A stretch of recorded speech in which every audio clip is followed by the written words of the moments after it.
Hi guys, welcome back to my channel. This is Kim with Creative Crafticality, and today I will be journaling in the book of Song of Solomon's. My version says Song of Songs. It's an NIV version, but same Bible or same book. It is chapter 2, verse 11 and 12, where it says, "See, the winter is past, the rains are over and gone, flowers appear on the earth, the season of singing has come, the cooing of doves is heard in our land." So this is a reference to non-believers becoming believers, and God is reminding them of their bad times are in the past. Their winter, which is a dark and dreary, is in the past, and spring has come, and they are given a new life. So when I think of, this kind of reminds me, we're getting into the springtime right now, so just new life everywhere. Butterflies and babies, baby birds, baby rabbits, everything, babies everywhere, and everything is just so beautiful. So I wanted to do a spring journal entry, and so I'm going to do some Mod Podging with a napkin that I found at the Dollar Tree. It has some pretty flowers and butterfly there. I think I'm going to go with this side because I like these colors better. So I'm going to try and do it kind of in wreath shape. I'm not sure. But anyways, I may try and do it like this and go that way, or no, that won't work. I think this way. I'm not sure. Anyway, I'm going to use my napkin. I have some Mod Podge and a paintbrush. I'm not sure if I'm going to do like a base coat of like a solid, maybe a light green or light blue to kind of tie in with these colors. I think that's what I might do, and then I'll go in and pull out some words from the verse there. So let's get this stuff cleared off and we will get started.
So here's how it turned out. This is a little bit shiny here from the Mod Podge. It is a matte Mod Podge, so it's not sticky, but it is a little bit shiny.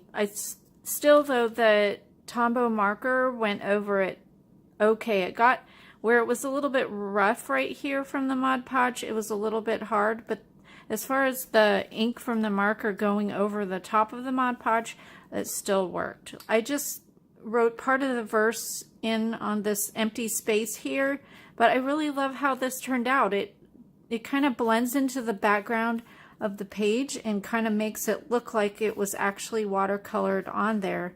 So I hope you like this. Maybe you'll try the Mod Podge napkin technique. I have done videos like this before. I'll try to link my past Bible journaling napkin process videos down below, and so you can take a look at those.